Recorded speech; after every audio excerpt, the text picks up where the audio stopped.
Mamacitas. We're back out here today, working on the Mustang for SICK Summer 2025. I think we got everything on the car side buttoned up, besides like packing the chute and piddly shit that can wait. So, tune stuff that I can just do at the track while we're waiting. So today we're gonna be working on the backup block, which should be the block that's in the car right now, but procrastination station over here. Just got my rings in today, so we're gonna gap some rings and slam the short block together. Actually, we might make it a long block. I got some PRC heads sitting over there that go on this. We'll probably just make it a long block. So I hope it does not happen. We don't have to use it this next week, but if we do, it'll be ready to go. So we'll get to the live action, as Clea says. Okay, had to crack a cold one before we start this. Shout out to Monster, it keeps me alive. This is my aluminum short block. This is the one I blew up last year at SICK Summer and procrastinated on. Actually, this is not the actual block that I had, but this is same thing. I don't know if you can see that, but we really messed up that cylinder wall. There's a pretty nice divot in it. I don't think it's fixable. I'm gonna have to sleeve it if I want to use this one again. But anyways, I found another block locally. I had the machine shop go through it, deck hone, all the whole 9 yards, new cam bearings, blah, blah, blah. Just got that back a couple days ago. My good friend Tom had my heads fixed for me for my birthday. He's the best. So we got some CNC ported Texas Speed PRC heads that go on this block, and pretty healthy comp cam, the Summit Racing Pro LS forged shit, pistons and rods, and yeah, stock crank. It's been going through polish, blah blah blah, and hell yeah, I use Speedmaster headsets because they fucking work and they're cheap. And I'm a cheap bitch. So yep, we're gonna get this sucker together today. So I have a little peace of mind that I have a backup. So let's get to it. If you're watching this, I'm sure you've probably done this before. We're gonna gap some rings. And the way I do it is I'll take my rings. You got your top rings, middle rings, and then your oil rings. I like to take all of my top rings out.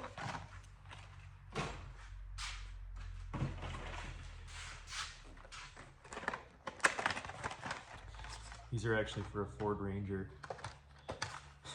So they come in packs of four-cylinder Ford Ranger. So I'm gonna take all of my top rings out and set them in a pile next to the block here. And we're gonna check them one at a time.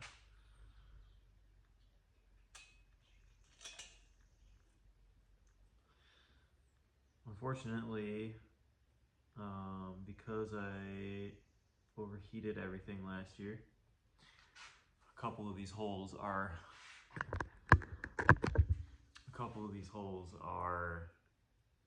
bigger than the others, so we're gonna have to keep track of which rings go with which piston. But normally all of your holes would be the same size and you wouldn't have to worry about that. You just gap them all the same size and send it home. But yeah, so I'll give you a quick rundown of how I do it, and you can tell me if it's wrong or right, but it works for me. It's been fine on every motor I've put together.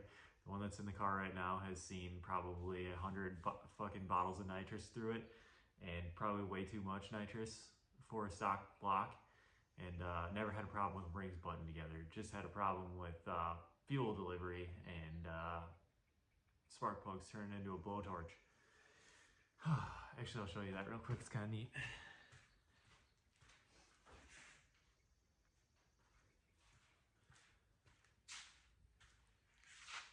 Whoopsies. Yeah, I'm a chemist. I like to turn solids into liquids. But okay, let me get you here so you can see what I'm doing. So I got a ring in this hole right now.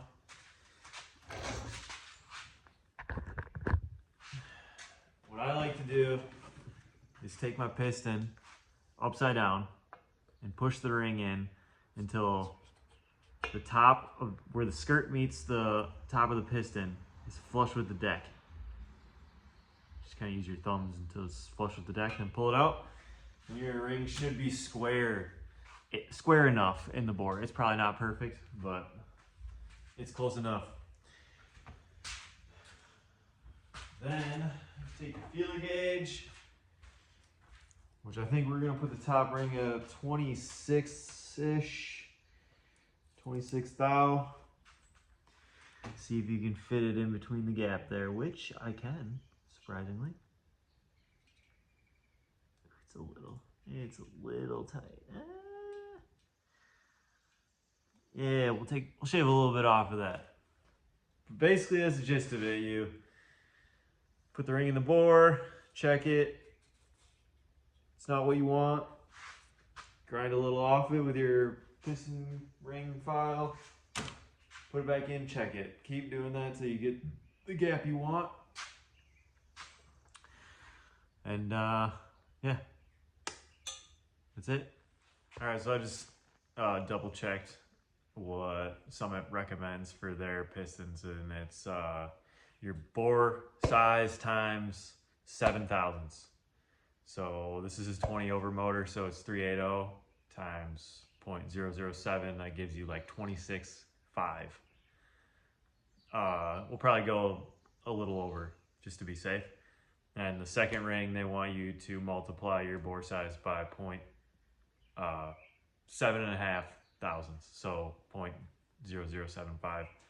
So that comes out to about 28.5 thou.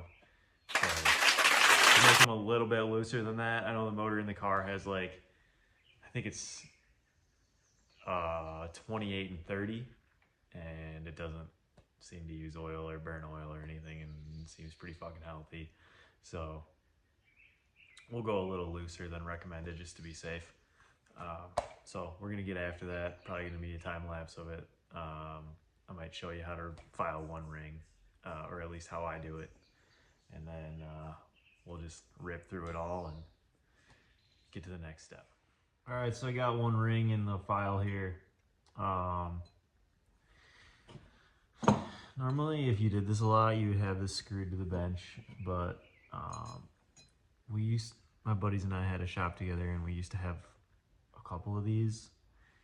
We don't know what happened to one of them, so now we just pass this one around whenever we need it, so it doesn't stay screwed to anything. So I'm just gonna hold it, and what you're gonna do is take your piston ring like this, put the gap in up against the two stops. You're gonna squeeze it together so it stays square on your file, and then you're just gonna run the file a little bit. Make sure you keep it square though. It can kind of be a pain in the ass. What I like to do is just push against the stops.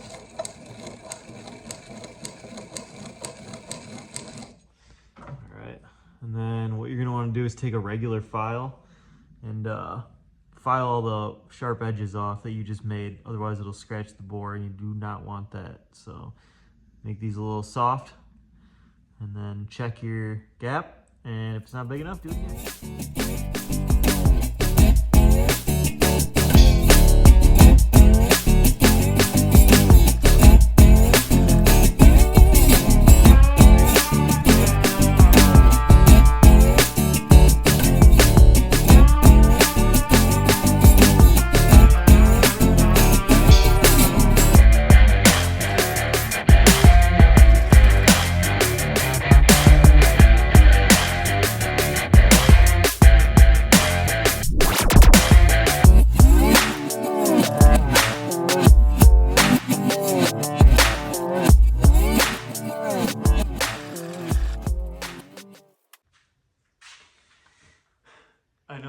super tedious, but it's very important if you do not want your shit to blow up.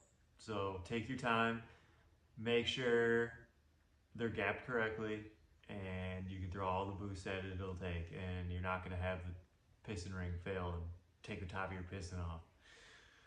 I can't guarantee you won't melt some shit. That's your tuner's problem, not yours.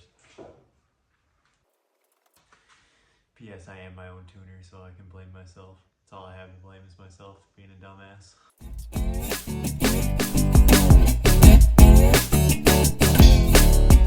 Alright, we got all the rings gapped. Now we're gonna pull all these main caps off, make sure everything's clean, and set the crankshaft in with a whole bunch of assembly lube, then torque down the main caps, and then we'll start installing pistons.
Alright, we're going to torque all these.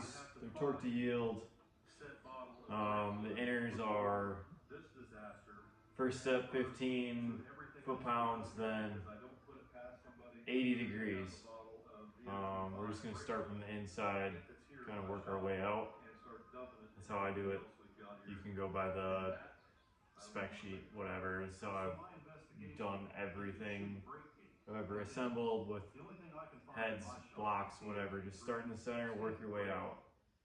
So 15 foot-pounds, then 80 degrees. So we got this set up for 80 degrees. They already torqued 15 foot-pounds.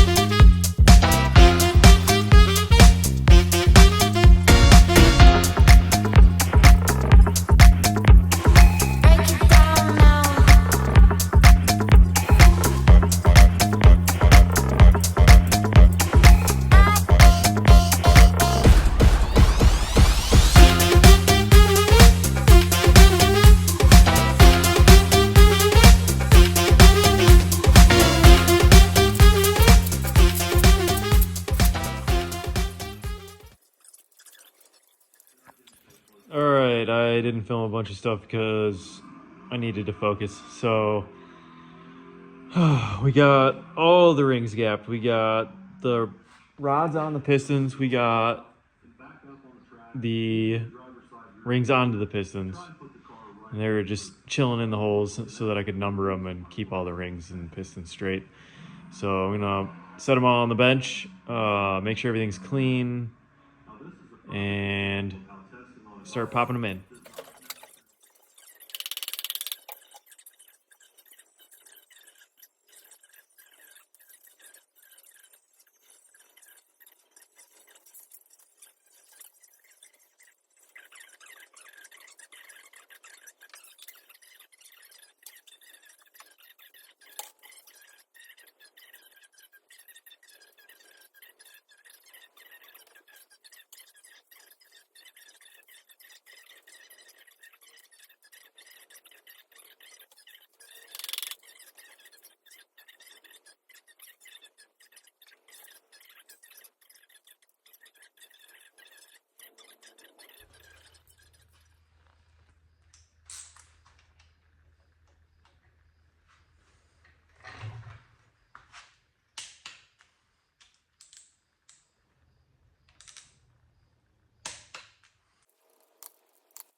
All right, we got the rotating assembly all torqued down, installed.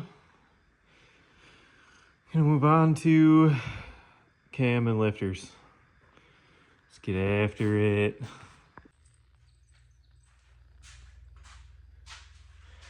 All right, short blocks together. Well, rotating assemblies together. So cams in, lifters are in. Now we're putting the head studs in quick. We're gonna torque the heads down. And probably throw my spare oil pan on it, just with a couple bolts in it to keep the dirt out of it. That one's not tapped. Doesn't have fittings for the turbo drain, so if we did have to swap it, we'd have to take the pan that's off the car.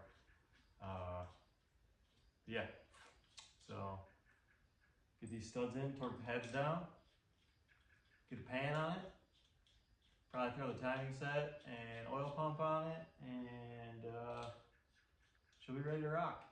Hopefully we don't need it.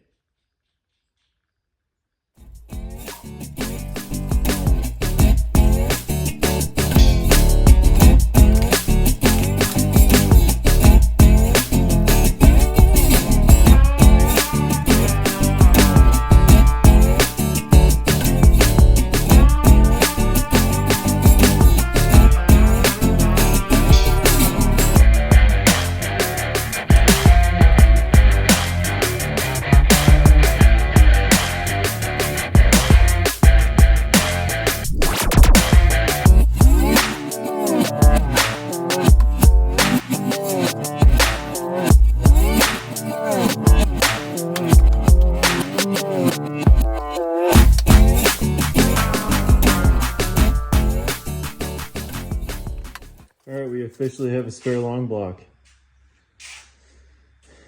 This motor is much prettier than the one that's in the car. The one that's in the car is just a iron block Gen 3 with Gen 4 internals. It is solid roller, but doesn't have these beautiful heads on it. This is fully forged rotating assembly, as you saw earlier. But at least we have it ready to go in case we need it. I'm hoping we don't. That would be bad. I don't want to go through that again.